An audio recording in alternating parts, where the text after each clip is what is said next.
जय श्री हरि दोस्तों। सटतिला एकादशी की आपको बहुत बहुत शुभकामना। साथ में ही मकर संक्रांति की भी आपको बहुत शुभकामना। जाने इसकी तिथि और शुभ मुहूर्त और व्रत कथा। तो इस साल 2026 में माँ कृष्ण के कृष्ण पक्ष की एकादशी तिथि 13 जनवरी को दोपहर 3:17 से आरंभ होगी और 14 जनवरी को शाम 5:52 पर इसका समापन होगा। ऐसे में सटतिला एकादशी व्रत 14 जनवरी को रखना ही उचित रहेगा। एकादशी को सटतिला एकादशी व्रत रखा जाता है। यह व्रत श्री हरि भगवान विष्णु को समर्पित है। इस साल सटतिला एकादशी व्रत इसलिए भी महत्वपूर्ण है क्योंकि 23 साल बाद यह मकर संक्रांति के संयोग पर पड़ रहा है। इस व्रत को तिल से प्रयोग विशेष महत्व बताया गया है।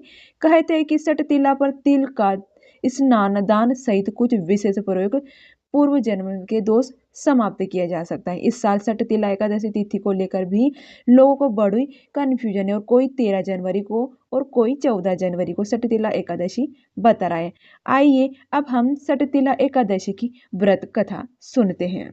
भगवान श्री कृष्ण के मुख से एकादशी व्रत का महत्व सुनकर श्रद्धा पूर्वक उन्होंने प्रणाम करते हुए धर्मराज युधिष्ठिर ने कहा, श्री केशव, आपके श्रीमुख से एकादशी की कथाएं सुनकर मुझे असीम आनंद की प्राप्ति हुई है। मधुसूदन, कृपा कर यह अन्य एकादशियों का महत्व भी सुनाए कि थी और कृपा करे। तब भगवान श्री कृष्ण मुस्कुराते हुए धर्मराज से कहने लगे, ही धर्मराज, अब माघ कृष्ण के कृष्ण पक्ष की सटतिला एकादशी की व्रत कथा सुनाता हूँ। ध्यान पूर्वक सुनो। एक बार डाल ऋषि के पुलिस ऋषि मुनि की यानी कि ऋषि के श्रेष्ठ मनुष्य मृत्यु लोक के ब्राह्मण हत्या आदि का पाप करते हुए और दूसरों को धन की चोरी और दूसरों को उचित देखकर ईर्ष्या करते हुए महान पाप मनुष्य को करते हैं और बाद में शोक करते हैं, चाहते हैं कि यह हमें क्या किया। मनुष्य को नरक से बचाने का यह उपाय है। कोई भी ऐसा उपाय करे कि कृपा करे जिससे कलयुग में ऐसे मनुष्य को घर नरक से बचाया जा सकता है, अर्थात उन्हें नरक की प्राप्ति न हो। ऐसा कोई सा दान पुण्य बताए जिससे प्रभाव से नरक की यानी कि यातना से बचा जा सकता है। मुनिवर, कृपा कर इस सभी प्रश्नों का हल आप कृपा करके पूर्वक बताइए। अब दाल ऋषि इसी को बताकर सुनकर पुलस्त मुनि ऋषि कहने लगे कि मुनिवर्ष, आपको मुझसे अत्यंत गुण प्रश्न पूछा है। इसमें संसार के मनुष्य का भला होगा। जिस रहस्य को देवराज इंद्र आदि देवता भी नहीं जानते, वही रहस्य मैं आपको अवश्य ही बताऊंगा। ठीक है। अब कपास तिल मिलाकर उपले और बनाने चाहिए और इन कपास के 108 बार आहुति देनी चाहिए। जिस दिन मूल नक्षत्र और एकादशी तिथि तब अच्छे पुण्य देने वाले नियम को ग्रहण करना चाहिए। स्नान आदि नित्य कर्मों में देवों को देव भगवान श्री हरि का पूजन करे और भजन कीर्तन करना चाहिए। एकादशी के दिन अपनी समर्थ के अनुसार फलाहार या निर्जला रहकर उपासना रखे। रात को जागरण और हवन करे। अगले दिन यानी कि द्वादशी तिथि को धूप दीप नृत्य तुलसी दल और भगवान श्री हरि विष्णु की पूजा अर्चना करें और उन्हें फलों को तुलसी दल पंचामृत का भोग लगाएं। उन्हें दिन भगवान विष्णु को आप पेड़ा यानी कि नारियल, सीताफल, पेन, सुपारी सहित आप आवश्यक दे से आप उसकी स्तुति करें और जगदीश्वर, आप इनको शरणम देने वाले ही जगन्नाथ श्री पुरी को कांशिका श्री लक्ष्मी सहित मेरे इस आर्ग को स्वीकार कीजिएगा। इसके बाद ब्राह्मण देवता और आप अपनी सामर्थ्य के अनुसार तिलों से भरा हुआ घड़ा और वस्त्र दान, दक्षिणा, भोजन इत्यादि जरूर दे। अगर संभव हो तो ब्राह्मणों को गोर तिल और दान करना चाहिए। इस प्रकार मनुष्य जितने तिलों का दान करता है उतने ही सहस्त्र वर्ग स्वर्ग के वास करता है। इस दिन तिलों का दान 3 प्रकार से प्रयोग अवश्य करना चाहिए। तिल के स्नान, तिल का उपटन लगाकर स्नान करें, तिल का हवन, तिल और भोजन और तिलों का दान करें। इस प्रकार 6 रूपों में तिलों का प्रयोग करना प्रभावशाली कहलाती। इसमें अनेकों प्रकार से पाप नष्ट हो जाते हैं। ऐसा कहकर पुलस्त मुनि ऋषि ने कहा कि अब मैं एकादशी की कथा सुनाता हूँ। एक बार नारद जी ने भगवान श्री हरि से सटतिला एकादशी का महत्व पूछा। वह अब कहने लगे कि प्रभु, आप मेरा प्रणाम स्वीकार करें। नारायण नरेश, प्रभु शक्ति उपासना का क्या पुण्य प्राप्त होगा, उसकी कथा कृपा करके मुझे सुनाए। ठीक है।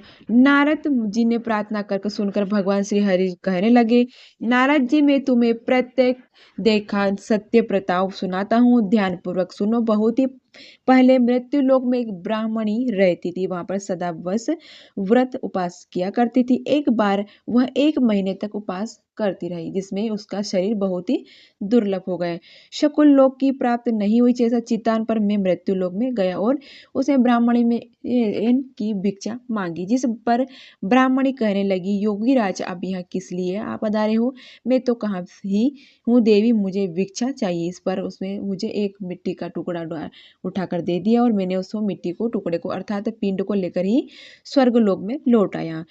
कुछ समय बिताते पर वह ब्राह्मणी शरीर त्याग कर स्वर्गलोक को आई और मिट्टी को पिंड को प्रगाढ़ से उसे जगह एक आम आम वृक्ष सहित कुटिया मिल गई, किंतु उसने अपने उसे कुटिया अर्थात उसे घर में अन्य सभी वस्तुओं से खाली पाया, जिसे वह कर घबरा कर मेरे पास आई। बोली, हे प्रभु, मैंने तो अनेकों व्रत आदि सदा आपका पूजन किया है, किंतु फिर भी मेरा घर अन्य वस्तु में खाली, इसका क्या कारण है? जब मैंने उससे कहा कि ब्राह्मणी तुम अपने घर जाओ और जब देव स्त्रियों तुम्हें देखकर आप आए तब मुझ पर उसके सालितला एकादशी व्रत यानी कि षटतिला एकादशी व्रत का महात्म और उनका विधान पूछना। जब तक वह ना बताए तब तक द्वार पर खोलना मत। प्रभु ऐसे वचन सुनकर वह अपने घर आई और जब देव स्त्रियों आई और उसमें द्वार खोलने वो कहने लगी कि तब ब्राह्मणी ने कहा, अगर आप मुझसे देखना आई हो तो पहले मुझसे शर्तें ले लाओ।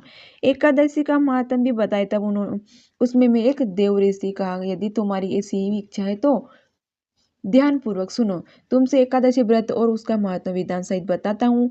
उसमें देव स्त्री शर्त तिला एकादशी का यानी कि षट तिला एकादशी का महत्व सुना दिया। तब उन्होंने ब्राह्मणी दी द्वार खोल दिया और स्त्रियों से ब्राह्मणी को सभी स्त्रियों से अलग पाया। उसे ब्राह्मणी ने देव स्त्रियों की कही अनुसार तथा सधर्मराज मनुष्य को आज्ञा को त्याग कर षट तिला एकादशी का उपास अवश्य किया और करना चाहिए। इसे एकादशी व्रत करने वाले को जन्म जन्म से पाप नहीं भोगना पड़ता है, पुण्य की प्राप्ति हो जाती है। इस उपास में मनुष्य को सभी पाप नष्ट हो जाते हैं। इस दिन व्रत रखने से जहाँ शरीर पवित्र और निरोगी हो प्राप्त होती है, वही ऐसे में तिल आदि का दान करने से धन धान बढ़ोतरी होती है। और इसमें यह भी सिद्ध होता है कि मनुष्य अपने जीवन में जो जो और जिस जिस वस्तु का दान करता है ना, शरीर त्यागने के बाद उसे फल का वैसा भी प्राप्त होता है। इसी धार्मिक कार्यों के साथ साथ हमें दान पुण्य जैसे कर्म अवश्य ही करना चाहिए। और शास्त्रों में वर्णन भी कि बिना दान किए किए ना धार्मिक कार्य कोई भी उपासना संपन्न नहीं होता, इसलिए सभी अपने सामर्थ्य के अनुसार कुछ ना कुछ दान अवश्य करना चाहिए।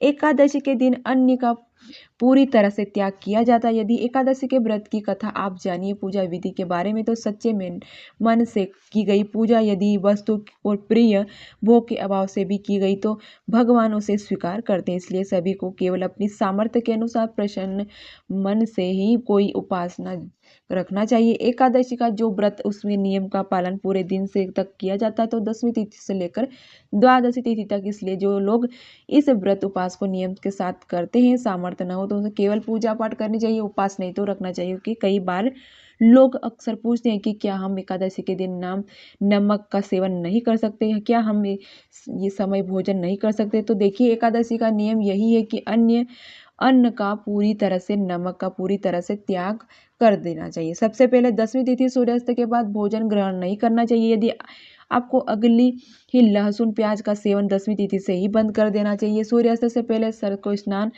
अवश्य करना चाहिए। साफ स्वस्थ वस्त्र धारण करके रात को मन में धारण करे सोना चाहिए। अगले दिन आप एकादशी का उपवास रख सके। एकादशी सुबह जल्दी उठकर हो सके तो ब्रह्म मुहूर्त में, नहीं हो तो सूर्योदय से पहले उठकर पूजा पाठ करनी चाहिए। इस दिन भगवान विष्णु की पूजा चंदन प्रयोग और करे, अक्षत का प्रयोग करें। भूल कर भी आप उन्हें अक्षत का प्रयोग ना करें। ठीक है, आप दीप प्रज्वलित करें, उसके थोड़ी सी आप तिल रख दीजिएगा। ठीक है, इसी प्रकार से एकादशी व्रत पूजा विधि आप कर सकते हो। और मैंने एकादशी व्रत यानी कि षटतिला एकादशी की व्रत कथा सुनाई है, एक छोटी सी कथा है। तो कथा का वीडियो आपको कैसा लगा? वीडियो अच्छा लगा तो लाइक कर दीजिएगा, चैनल को सब्सक्राइब कर दीजिएगा ताकि आने वाले नोटिफिकेशन आपको जल्द मिल जाए। मिलते हैं नेक्स्ट वीडियो के साथ में, तब तक के लिए जय श्री हरि, जय श्री हरि।